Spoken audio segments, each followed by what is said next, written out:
나는 채워지지 않았는데 아이한테 자꾸 주려고만 하니까. 그래서 제가 이 책에서 드리고 싶던 말이 그 메시지인데요. 아이를 사랑하는 만큼 나를 사랑하는 거.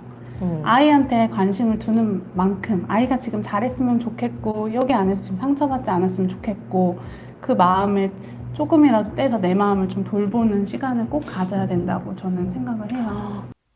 엄마 작가가 되다 챕터 5. 좋은 엄마 말고 나란 엄마. 안녕하세요, 작가님. 안녕하세요. 오늘 좋은 엄마 말고 나란 엄마의 작가님, 김하나 작가님 모시고 엄마 작가가 되다 북토크 시작하겠습니다. 되게 진짜 평범한 우리들의 얘기인데 또 되게 필요하고 또 이걸 통해서 누군가 또 가지고 있었던 아픔을 치유하거나 성장할 수 있을 거라고 되게 느꼈어요. 그리고 이제 저희 아들 축구하거든요. 네. 근데 축구를 하다 보면 경쟁 같은 거 되게 많잖아요. 그래서 그걸 바라보는데 자꾸 제가 보이는 거예요. 정말요?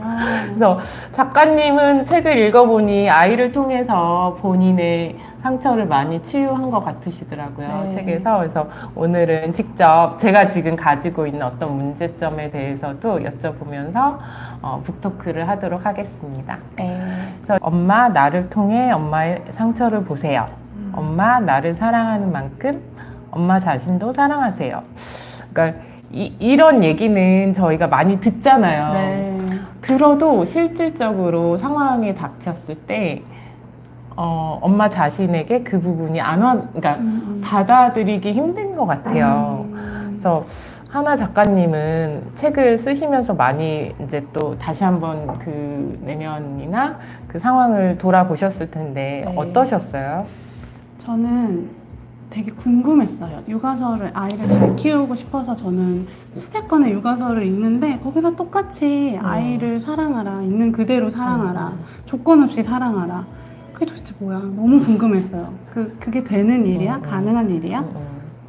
그래서 진짜 해보고 싶다는 간절함이 있었고 또 내가 받은 어린 시절과는 또 다른 대물림을 끊어내고 내 아이들은 진짜 풍요와 사랑을 많이 받고 큰 아이들로 키우고 싶다라는 어떻게 보면 저는 강한 의지가 있었던 것 같아요. 아, 진짜 끊어내야겠다. 근데 그 끊어내야겠다라고 저도 솔직히 느끼는데 네. 그게 생각보다 쉽지 않거든요.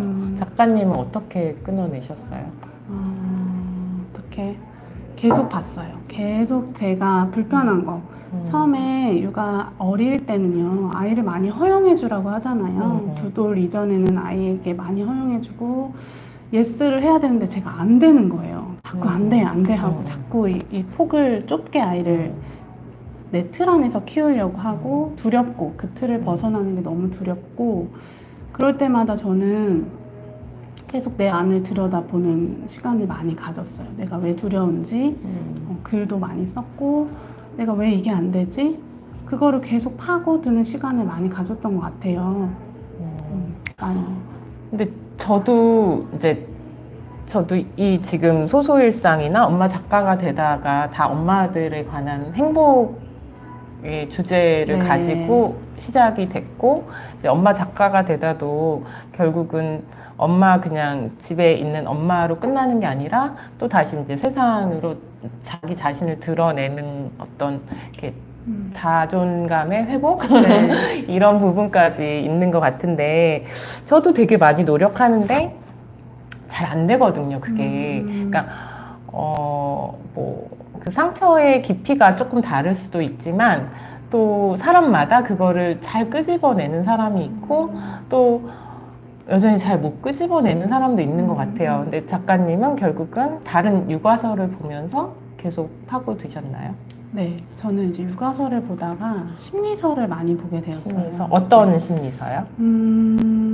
그냥 끌리는 건 다 봤던 것 같아요. 추천해주는 책도 보고, 뭐 내면 아이 관련돼서 책도 보고, 육아를 보면은 엄마 내면을 안 볼 수가 없더라고요. 그래서 자연스럽게 육아서를 읽다가 심리서를 읽게 됐고, 육아에서 방법으로 안 되니까 방법으로 우리가 알아도 사실 안 되잖아요. 맞아요. 마음이 안 되잖아요. 마음이 동하질 네, 않아. 네, 책을 읽어주라고 재밌게 읽어주라고 재밌게 아이를 놀아주라는 거 스킨십 하라는 거 다 아는데 자꾸 내 몸이 저항을 하고 마음이 저항하고 그럴 때 저는 심리서에서 책에서 정답을 많이 찾으려고 했어요. 왜냐면 나한테 조언해 준 사람이 없으니까. 그래서 제가 그럴 때 육아 강의를 많이 들으러 갔고 심리 서적 보면서 아 내가 이래서 이렇구나 그런 거를 많이 나를 이해하려는 작업을 많이 했던 것 같아요.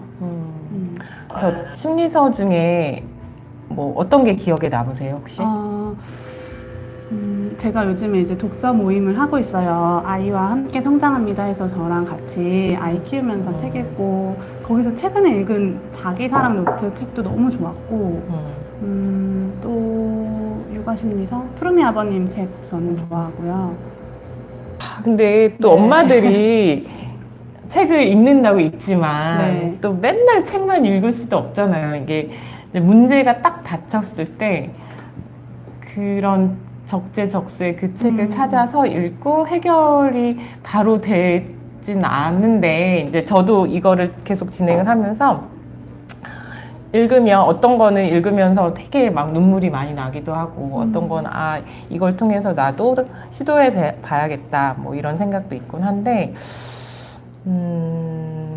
시간이 얼마나 걸리셨어요? 시간은 지금도 ING죠.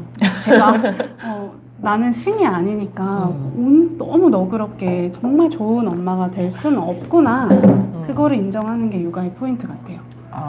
내가 이 문제를 완벽하게 해결해서 내 안의 것을 진짜 평화롭게 해결할 수는 없는 거구나. 그냥 시행착오를 겪으면서 가는 게 육아구나. 그래서 제가 제목이 좋은 엄마 말고 나란 엄마잖아요. 그 이유가 나는 좋은 엄마가 너무 되고자 했던 거예요. 근데 모든 엄마들이 네. 아이도 잘 키우고 싶고 자기도 잘 이렇게 나이 먹고 싶어 하잖아요. 네.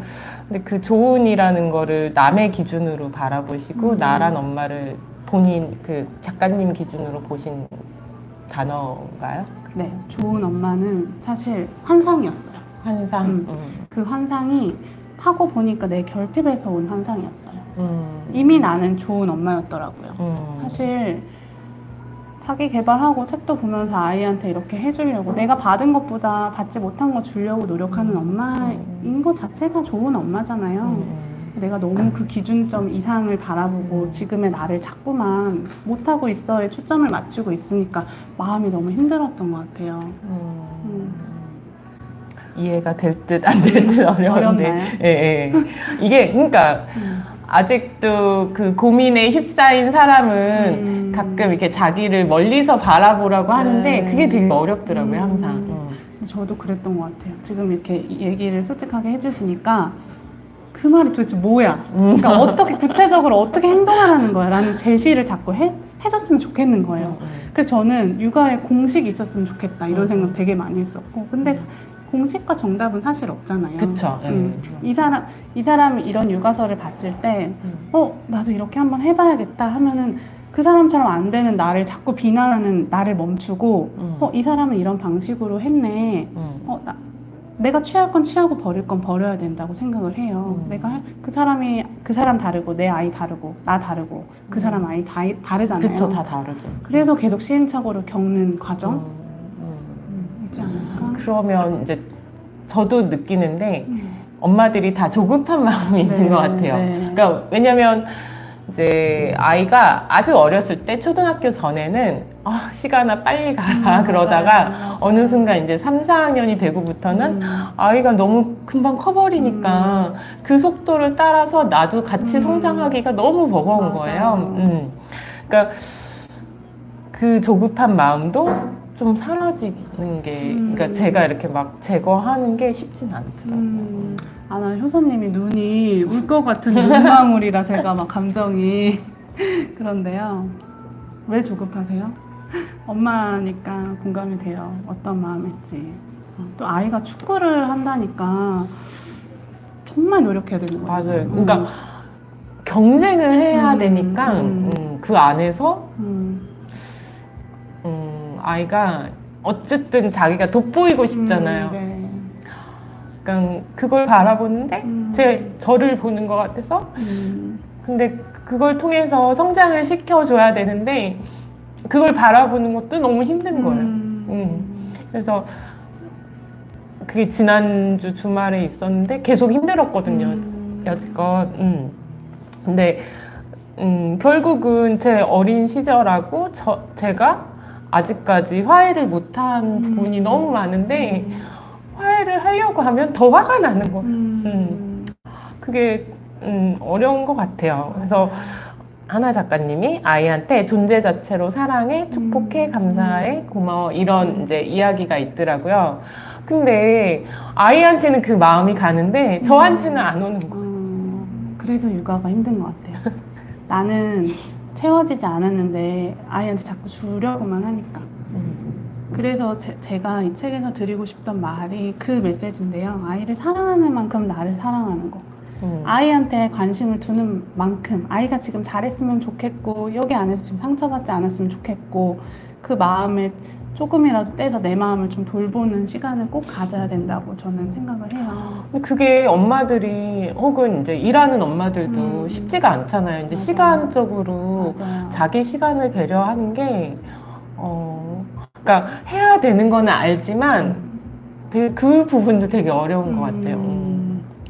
맞아요. 마음에 저항이 계속 오죠. 네, 맞아요. 하기 싫은 거예요, 사실은. 아, 하기 싫은 걸까요? 그럴 수 있어요.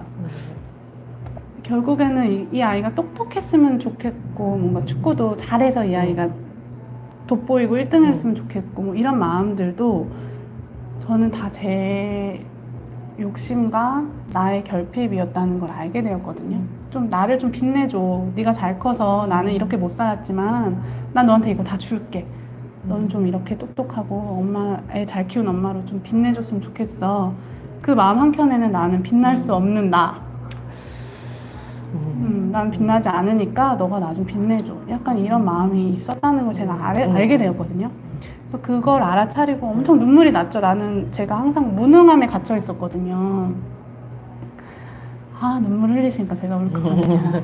그러니까 하나하나 행동했죠. 아, 이 무능함을 내가 깨야겠다. 나 잘하는 거 뭐지? 내가 좋아하는 거 뭐지? 나한테 좀 집중했고 저는 밤새 책 읽어주는 엄마였거든요. 그렇게 하면 아이가 똑똑하게 클 거라고 생각했기 때문에. 근데 목에서 어느 날은 진짜 피맛이 올라오는 날도 있었어요. 아이가 또 둘이니까 얘도 읽어주고 얘도 읽어줘야 되면 목이 너무 아픈 거예요. 지금 돌아보면 내 시간을 좀 가질 걸. 가정 보육해서 저는 육아에만 올인하는 맞아. 엄마였으니까 좀 내 시간을 갖고 내 마음 챙길 걸. 그랬으면 더 기쁘게 했을 텐데. 약간 오기로 했던 것 같아요. 분노로 했던 것 같아요. 그럼 언제부터 좀 시간을 가지셨어요? 아이가 초등학교, 저는 제 육아 환상이 또 이런 게 있었어요. 나는 유년기 7년을 진짜 열심히 하고 초등학교 들어가면 좀 편하게 아이가 잘 해주겠지? 그런 환상이 있었어요. 8살 되면은 반려가를 할 수 있다는 그런 책이 있잖아요. 근데 아닌 거예요. 1학년 되니까 또 시작인 거예요. 맞아. 또 관계, 선생님 학교 가면 또 선생님 마음에 걸리는 게 또 있고 그때 제가 되게 좌절했어요. 아 진짜 끝이 없는 거구나. 부모가 된 이상 그렇잖아요. 우리 엄마도 지금 여전히 나를 걱정하는데 끝이 없구나. 내가 그런 환상과 종착지가 있다는 걸 좀 놔야겠다. 나 여기까지 미친 듯이 달려서 이렇게 하는 게 육아가 아니구나. 그런 걸 많이 느껴서 또 아이가 제 뜻대로 되지 않더라고요. 그러면서 아이를 그 존재를 인정하기 위해서 좀 나한테 시간을 많이 들였어요. 그때 제가 했던 게 글쓰기였던 것 같아요. 글쓰기. 네. 네. 그래서 이제 제가 책에서 또 지금 제가 올라오는 감정이 질투를 멈추는 방법이거든요. 네. 이걸 읽고 네. 딸이 어느 순간 질투 안 난다고 자기도 할 수 있고 자기도 가질 수 있으니까 이런 대답을 들었다고 네. 작가님이 쓰셨는데 그러니까 저도 결국은 집에서 부모님 엄마한테 오빠 남동생보다 이제 질투가 낫겠죠? 근데 진짜 제가 제 모습을 아들이 이제 감독님을 대상으로 다른 애는 잘해주고 자기는 못해준다고 자꾸 표현을 하는 거예요. 근데 그게 너무 속상한데 보니까 제 어린 시절 네. 그런 모습이더라고요. 그래서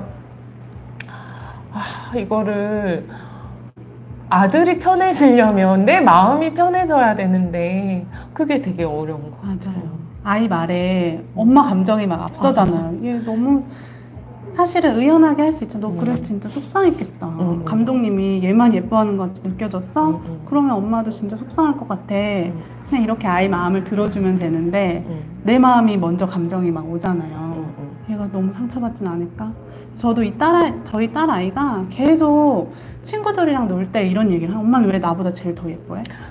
그런 말을 계속 하는 거예요. 제가 너무 불편한 거예요. 그 말이. 얘는 왜 자꾸 그 말을 하지? 저는 아이들이 하는 말도 붙잡고 내 감정을 많이 봤어요. 왜냐면 아이가 나를 비춰주는 거울이라니까. 근데 저는 제가 질투심이 이렇게 많은 사람인지조차 몰랐는데 그걸 너무 억눌려 놔서 몰랐던 거지. 사실은 내 안에 질투심 아이가 자꾸 건드리는구나 라는 걸 알게 됐고 그 말을 통해서 제 안의 것을 봤어요. 나 질투 되게 많았구나. 사실은 오빠도 많이 질투했었고 정말 많이 질투했었는데 아닌 척하고 살았어요. 질투는요 결국에는 나는 못해. 결국 무능함이에요. 질투도. 나는 못하는데 넌 하네? 이런 마음에서 자꾸 질투가 나는 거래요. 그래서 질투를 이겨낼 수 있는 건 결국 행동하는 거예요. 나도. 제가 첫 번째로 했던 거는 부럽다라고 표현하는 거였어요. 저는 이쁘다는 말을 안 해요. 친구한테. 얘가 오늘 너무 예뻐. 이쁘다는 말 안 했어요. 칭찬 안 해. 절대 안 해. 그랬는데 이쁘다. 너 부럽다. 이런 표현을 하나 둘 해보기 시작했고 내가 할 수 없음에 집중하기보다 부러우니까 나도 한번 따라해봐야지. 해봐야지. 나도 할 수 있을까? 하면서 조금 행동했던 것 같아요. 저도 행동을 안 하는 편은 아닌데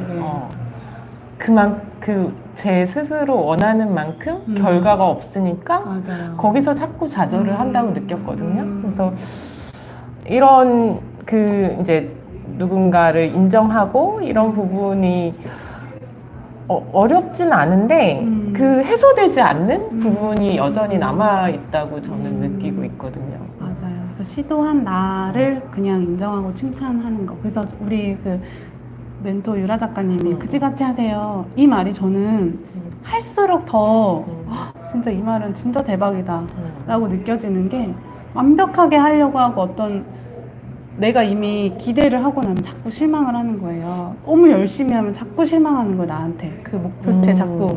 못 가니까? 네, 못 가는 나. 거기에 포커스를 맞추지 않고 그냥 시작한다 자체를 칭찬하고 의식적으로 그냥 칭찬했어요. 처음엔 안 됐는데. 오늘 블로그 1포스팅 진짜 하기 싫었는데 그지같이라도 써서 올렸어. 그럼 그날은 엄청 나를 칭찬해줬고. 이거는 연습이 필요하더라고요. 왜냐면 내가 그렇게 환경이 그렇게 잘하지 못했으니까 항상 우리 학교에서도 비교하고 경쟁하고 그런 교육을 받았잖아요. 그러니까 내가 나를 먼저 해줘야겠다. 그래서 셀프 칭찬 그런 거 많이 하려고 했고. 그러니까요. 저도 이제 다양한 강의를 듣고 또 저도 어떻게 보면 그 강의를 실행해 보고자 이제 프로젝트를 만들고 이제 또 작가님들을 뵙고 그러면서 책을 또 읽고 그러니까 여러 번 계속 바꾸려고 시도는 하지만 이제 막상 닥쳤을 때 아까 말씀하신 대로 연습 자꾸 작아지는 자신을 볼 때 문제의 중심에 문제아로 보지 말고 내가 그 문제를 해결하는 사람으로 바라보고 해결을 해 나가라는 말씀을 하셨거든요. 근데 정말 너무 맞는 얘기인데 또 방금 작가님이 얘기하신 것처럼 자꾸 그 결과에 못 미치는 나를 보니까 또 화가 올라오는 그것도 알아줘야죠. 결과에 못 미쳐서 나 스스로한테 자꾸 실망하네? 자꾸 이런 내가 있구나. 이런 나를 자꾸 내가 알아줘야지. 외부로부터 인정을 갈구하면은 너무 힘들어요, 사실은. 내가 나를 인정하지 않으니까 자꾸 외부로 인정받고 싶고 잘하고 싶고 이거잖아요. 저는 효사님이 어제도 생각했어요. 카페를 운영하시면서 여기서 이렇게 라이브 하시고, 그 제가 되게 감동받았던 게 너무 모객을 진짜 또 꼼꼼히 제 책을 읽고 막 그 글을 써서 여기저기 홍보하시는데 이게 쉽지 않다는 걸 저는 알거든요. 출간을 한 뒤로 내가 해봤으니까. 그래서 제가 오면서도 이야기를 했어요. 친구한테 나 되게 감동받았어. 모객 해주시려고 되게 진정성 있게 막 해주셔서 감동받았다. 그러니까 이미 너무 잘하고 계시는 잘하고 있는 나를 내가 먼저 알아줘야 되구나. 아니 오늘 비가 와서 더 네, 울컥한 것 같아요. 그러니까요. 원래 이 정도는 원래 이거 하면서 이렇지 않은데 네. 그리고 이제 지난 주말에 그 감정을 제가 되게 아직 가지고 있어서 힘들더라고요. 계속 얘기하시지만 네. 자기가 그 불편한 그 감정을 자꾸 바라보고 이제 내 내면으로 왜 내가 그게 화가 나고 불편한지 또 그게 어디서 시작된 나의 불편한 감정인지 바라보라고. 물론 이 책뿐만 아니라 많은 다양한 유머가서에 써 있어요. 근데 바라는 보겠어요. 근데 바라보면 내가 너무 불쌍해. 그거는 어떻게 할까요? 저도 그게 어려웠거든요. 제가 우리 멤버 모임 할 때 이야기해요. 도대체 알아차리고 놓아버리라는 게 뭐야. 감정을 멀리 바라보고 그걸 놓으라는 게 도대체 뭔지 이해가 너무 안 됐는데요. 그냥 그거 하시는 거, 느끼는 거. 지금 불편해. 아이가 이랬을 때 너무 불편해. 경쟁으로 얼마나 힘들까? 돋보이고 싶은 아이의 마음을 내가 지금 너무 불편한데 그런 나를 이미 알아차렸잖아요. 효사님이. 그리고 그 불편함을 회피하려고 우리는 다른 행동을 자꾸 하더라고요. 예를 들면 저는 외롭거나 이런 걸 못 견디는 사람이었어요. 혼자서 잘 뭘 못했거든요. 자꾸 제가 전화를 하는 거예요. 다른 사람한테. 전화해서 주절주절 혼자 있는 고요한 시간을 못 견뎌요. 그래서 아이 키울 때도 나만 아이를 안고 깨있는 그 시간이 너무 힘든 거예요. 고요한 새벽에 수유하고 이게 너무 힘들었거든요. 근데 그때마다 내가 알아차리는 거다. 또 누구한테 막 털어놓고 내 지금 감정이 불편하니까 다른 감정으로 막 그냥 회피하려고 하는 나를 알아차리고 멈췄어요. 그렇게 하던 나의 패턴을. 저는 써보는 게 기록하는 게 참 좋더라고요. 그래서 푸르미 아버님께서 분노 일지 작성해보라. 내가 언제 화나는지. 아이를 키우다 보면 내가 화를 내는 패턴을 알아야 되거든요. 그래서 저도 적었어요. 적어보니까 패턴이 있더라고요. 아이가 찡찡거릴 때, 뭔가 꺾어 울 때, 그냥 막 소리 지르면서 울면 차라리 토해내는 감정은 괜찮은데 막 속으로 삼키면서 우는 모습이 저를 너무 힘들게 하더라고요.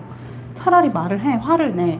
그건 다 제 모습이었거든요. 내가 화내지 못하고 항상 참고 그런 것들을 되게 적어봤더니 쭉 적은 걸 보니까 내 감정 패턴을 좀 알겠는 거예요. 사실 기록하고 눈으로 해야지 우리가 알지 처음에는 인지하는 것조차 쉽지가 않잖아요.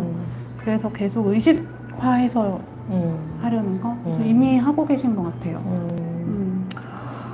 그래도 이게 사라지지가 사라지지가 않죠. 그냥 느껴야죠. 그냥. 네. 내가 이래서 이랬구나. 아이한테는 내가 해줄 수 있는 최선의 이야기를 해주고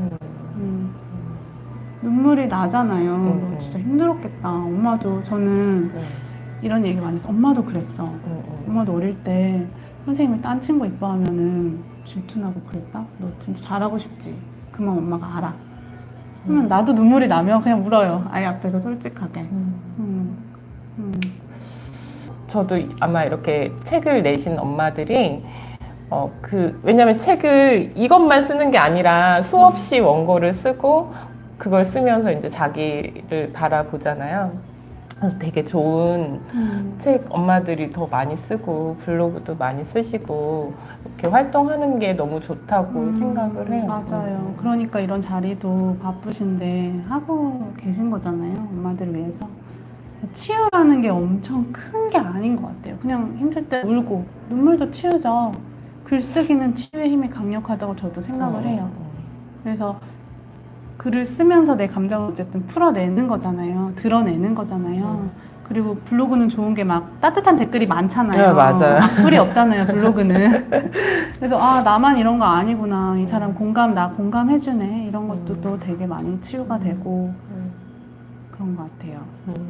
저는 이 책이 나오고 되게 강한 치유 에너지를 느꼈거든요. 사실은 어쩌면 내 진짜 깊이 묻어둔 감정을 내 블로그에만 아니라 책을 써서 내 가족들도 보고 내 지인들이 다 보는 상황이 놓여지니까 처음에는 출간 전에 너무너무 두려웠는데 엄청 후련해졌어요. 홀가분해졌고. 잘 안 될 때는 싫고 안 되죠. 안 될 때는. 그러니까 우리가 매사 평온하고 행복할 수는 없는 게 인생이잖아요. 그래서 왜 많은 자기계발서에 감사일기를 쓰라고 이야기하는 것 같아요. 내가 없는 거에 초점을 자꾸 맞추지 말고 지금 갖고 있는 것에 감사를 하는 것. 그게 풍요 에너지가 그거잖아요. 사실 내가 진짜 돈이 많아서 감사일기 쓰는 거 아니고 지금 내가 그래도 여기 안에서 감사할 거 찾고 내가 주어진 거 찾고 내게 있는 거 찾는 거잖아요.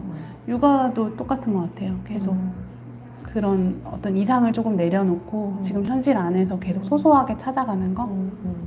저는 최근에 어떤 프로그램에서 그 얘기가 되게 인상 깊었는데요. 오은영 선생님이 얘기하셨는데 부모가 아이의 문제를 다 해결해주는 사람은 아니라고. 아이는 문제를 당연히 힘든 일도 있고 아이의 삶에서 학교 생활에서건 어린이집에서도 문제가 생길 수 있잖아요. 그거를 내가 다 해결해주고 얘를 상처받지 않게 하는 존재는 아니래요. 그걸 아이가 겪으면서 나는 뒤에서 조력자가 되어서 아이 마음을 들어주고 좀 해결해 나갈 수 있도록 도와주는 존재이지 학교에 가면 특히 이렇게 운동을 하면은 더 마음이 그럴 것 같아요. 이 아이가 상처받지 않았으면 좋겠지만 어쩔 수 없는. 그쵸, 어쩔 수 없어서 운동하는 엄마들이 힘들어 한다고 하는데 그걸 진짜 지난주에 느낀 거예요. 그러니까 결국은 어떻게 하는지 알아. 이렇게 하라고 얘기해 주는데 결국 나는 그걸 못하고 있어. 그러니까 그게 너무 화가 나는 거야. 그래서 이게 나도 아직 완벽도 아니고 나도 부족한 게 너무 많은데 내 아이는 저거를 겪으면서 얼마나 힘들었을까 이런 생각을 좀 했어요. 맞아요. 그래서 제가 아이한테 선택한 게 있어요. 나는 사과하는 엄마가 돼야겠다는 생각을 했고 솔직한 엄마가 돼야겠다는 생각을 했거든요. 제가 책에 이 얘기를 썼는지 안 썼는지 잘 기억이 안 나는데 큰아이랑 투닥투닥 다투는데 작은아이가 내가 봤을 때 잘못한 것 같아요. 그래서 야, 네가 미안하다고 하면 제가 이 얘기를 썼나요? 책에? 미안하다고 하면 되는 거 아니야? 네가 인정하고 사과하면 되는 거 아니야? 이 말을 내가 하지 말았어야 되는데 그날 입 밖으로 그 말이 나온 거예요. 둘째를 불러서. 하나, 네가 오빠한테 그냥 잘못 인정하고 사과하면 되지 하고서 저도 느꼈어요. 인정하고 사과하는 거 쉬운 거 아니잖아요. 남편이랑 싸우고도 맞아. 내가 인정하고 사과하지 못해서 계속 싸우는 건데 내가 내게 되게 쉽게 말하네. 아이한테는 이런 나를 알아차리고는 그때부터는 조금 더 솔직하게 나도 그랬어. 엄마도 그랬어. 아이들은 그런 거에 미안을 받더라고요. 진짜? 엄마도 그랬어? 아이들이 엄마 어렸을 때는 어땠어? 이런 얘기를 되게 궁금해해요. 되게 신 같은 엄마인데 엄마도 나처럼 이런 거에 힘들어한 적이 있어? 이런 감정을 느껴? 그런 거에 아이들은 공감의 위로를 많이 받더라고요. 그래서 좋은 말을 해주려는 그런 것보다 그냥 내가 진실하게 느끼는 걸 아이들한테 전달하자. 그래서 아이한테도 그냥 내가 느끼는 거 전달해주면은 좀 더 또 자책하잖아요. 내가 말만 이러는 부모네? 또 이러잖아요. 나 못하는데 애한테만 이렇게 말하네? 또 이렇게는 가지 않지 않을까? 여기 네. 저도 제 감정을 모르는 내 감정을 치유받고 싶네요. 번영님 반가워요. 그러니까 감정을 너무 억눌렀기 때문에 꾹꾹 눌렀잖아요. 우리는 감정을 표현해봐 이렇게 하지 말고 울면 울지 마. 그니까 막 알았어 그만 울어 막 이렇게 우리는 컸잖아요.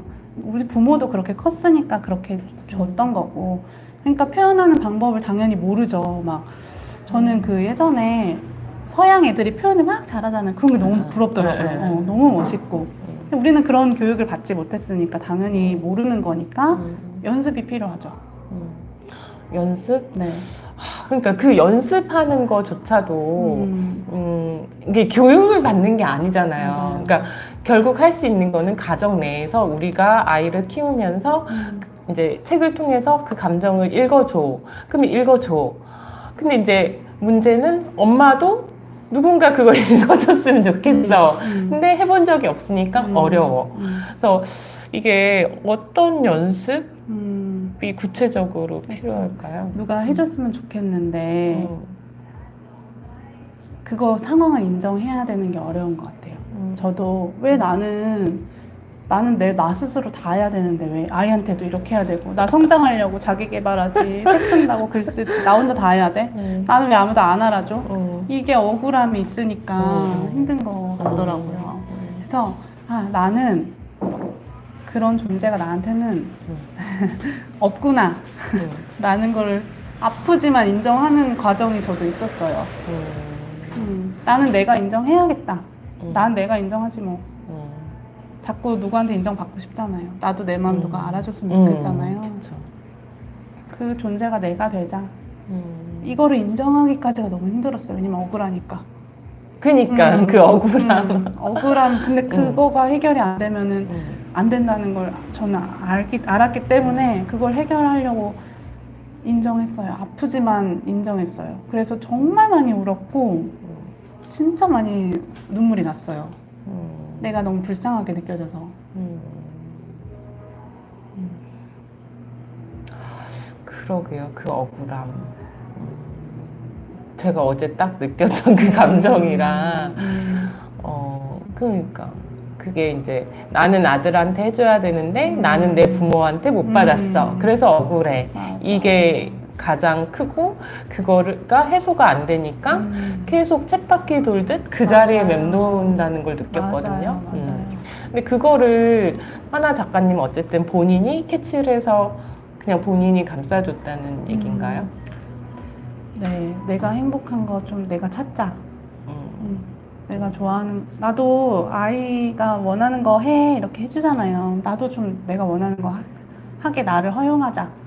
사실 이렇게 자기 개발 좋아하시는 분들은 계속 뭐 미라클 모닝 해야 되지, 뭐 독서 해야 되지, 계속 그렇게 나를 성장시키는데 열을 올리잖아요.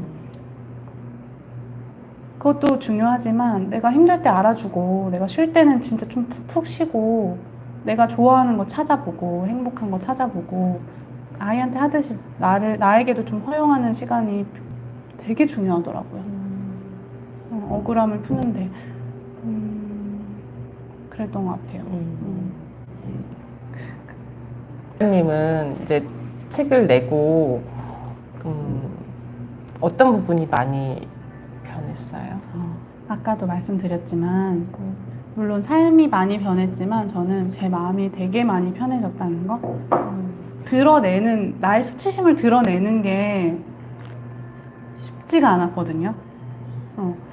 저는 잘 키운 얘기만 막 하고 싶잖아요, 누구나. 근데 이거 내가 못한 얘기, 내 어렸을 적 얘기, 나 뭐 가정에서 이랬던 얘기를 드러내는 거는 쉽지가 않았는데 하고 나니까 너무 홀가분하고 척이 없어졌어요, 내가. 어떤 내가 잘하는 척, 나 뭐 사랑받은 척, 막 이렇게 뭐 그런 게 있잖아요. 그런 게 없어졌고, 드러냈다는 것 자체가 저는 되게 많이 저한테 편안해졌어요. 왜냐면 이제 많은 엄마들이 네. 저처럼 감정이 왔다 갔다 하는 엄마들이 있고 또 하나 작가님처럼 그 과정을 어쨌든 나름 극복을 한 거잖아요. 비록 어느 순간 또 올라올지 네, 모르나. 네. 예. 그래서 그게 그러니까 말씀하신 대로 좀 추상적이기도 하고 감정이라는 게 이제 내가 느끼는 거니고 맞아요. 보이질 않으니까 눈에. 맞아요.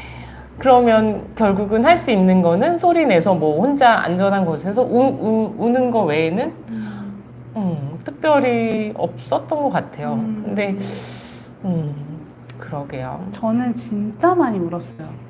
요즘에 눈물이 좀 덜 나지. 전 진짜 툭 건드리면 울고 내 얘기하면서 울고 말만 하면 울려고 하는 거예요. 저는 말로 표현하는 걸 잘 해본 사람이 아니거든요. 항상 그냥 여기까지 차오르는데 삼키는 사람이었어요.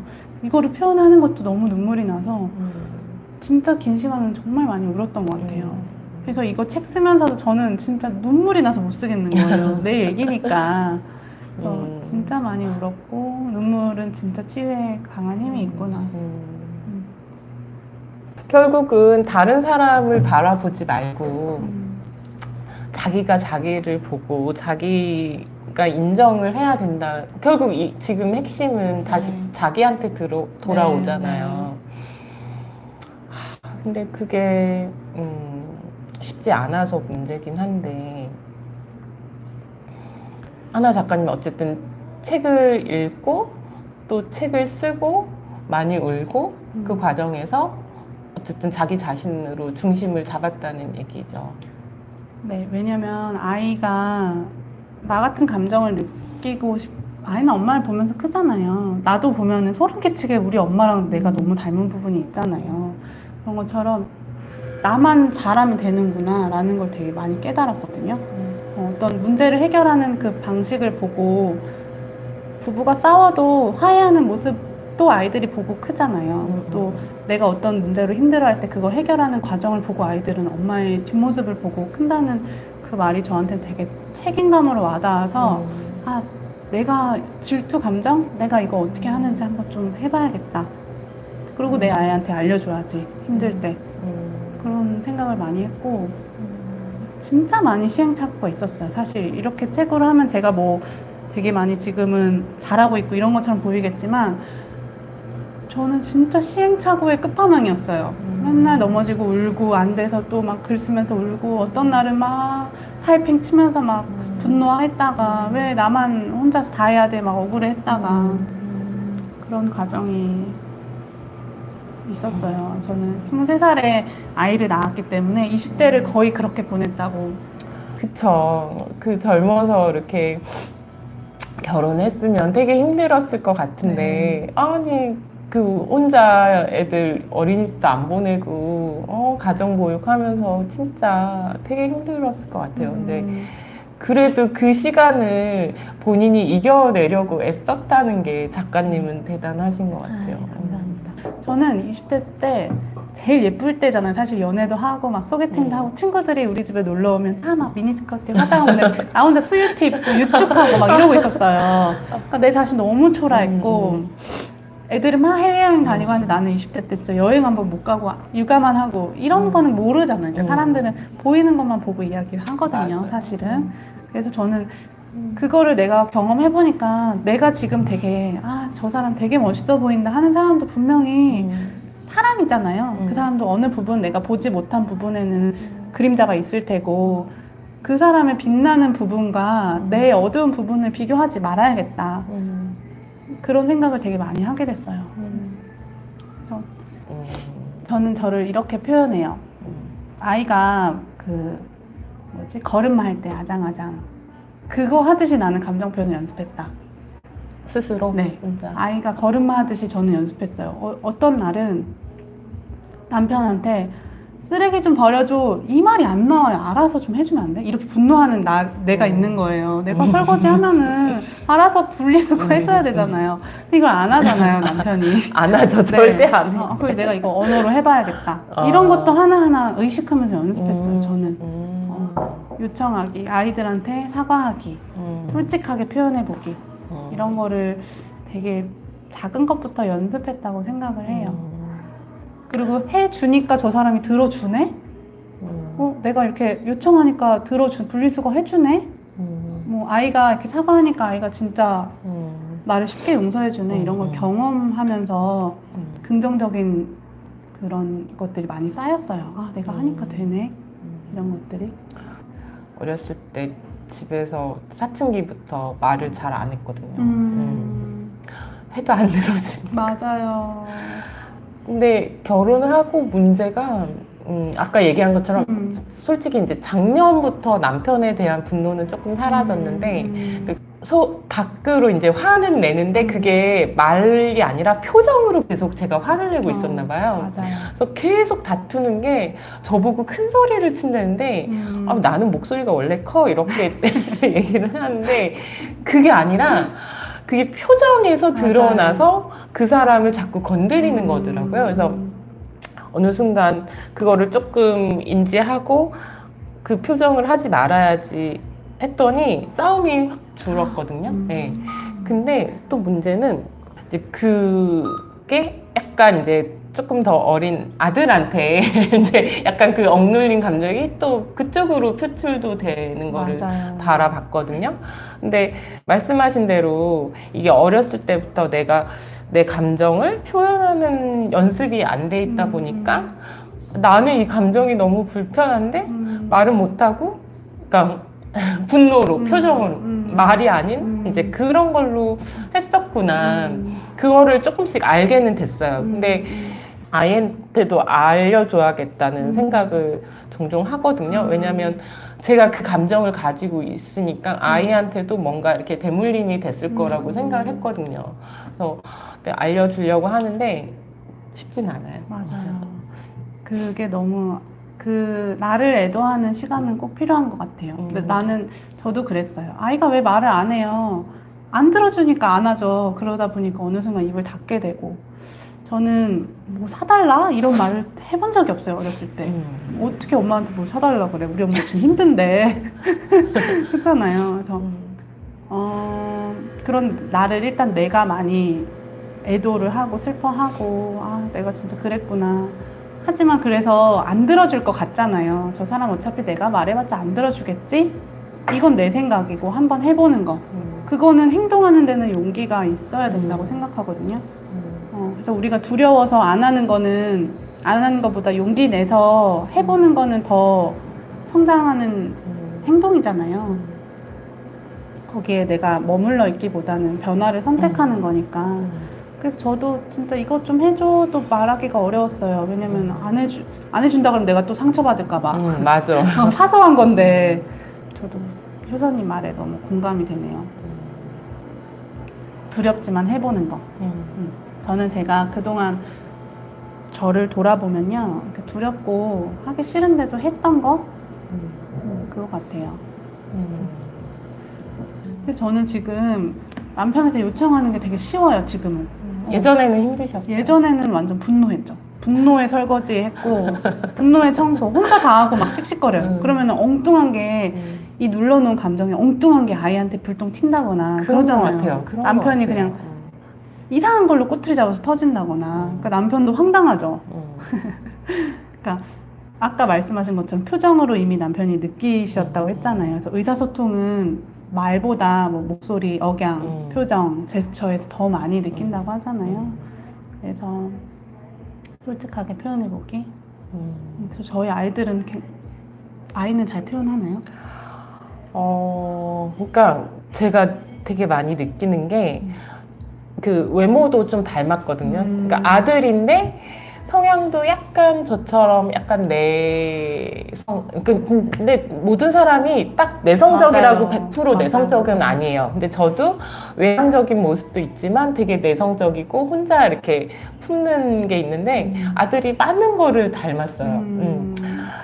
그러니까 자꾸만 제 모습이 더 보이는 것 같고 또 단점들만 닮는 것 같고 그게 되게 바라보기가 힘들더라고요.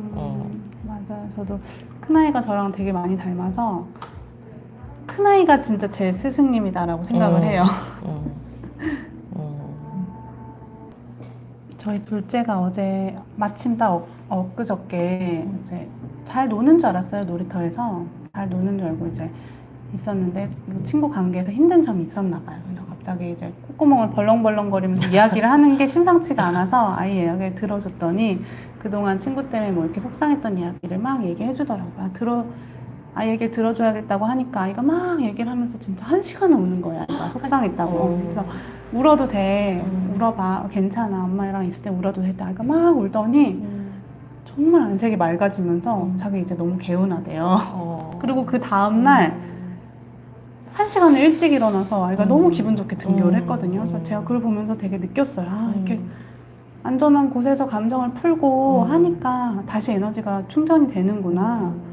그 사람과 직접 대면을 해서 어떻게 막 하소연을 해야지만 감정이 풀리는 게 아니구나. 그래서 아이를 보면서 되게 많이 느꼈어요. 그래서 아, 내가 그동안 글 쓰면서 혼자 울었던 시간, 내가 봐주잖아요, 쓰면서. 들어주는 사람이 있었으면 참 좋았겠지만, 그런 시간이 치유의 힘이 크겠다라는 생각을 많이 했어요.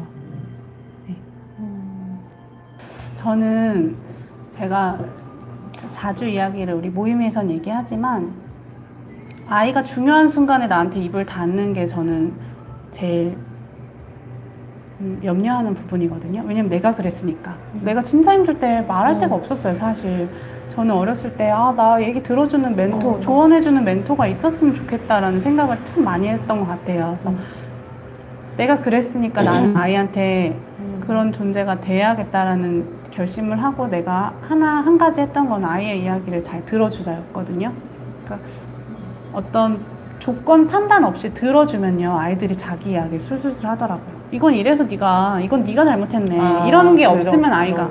왜냐면 저희도 남편한테 이야기할 때 남편이 이성적으로 옆집 엄마 편을 들면 기분이 나쁘잖아요. 입을 싹 닫잖아요. 그래서 친구랑 이야기할 때 더 이야기가 잘 되는 게 여자들끼리 공감을 많이 해주잖아요. 서로 칭찬도 해주고. 그거라고 생각해요. 아이들 이야기와 할 때도 조건 없이 들어주고 아이의 감정은 다 허용해주고 네가 그렇게 느꼈다면은 맞다. 네 감정이 맞다.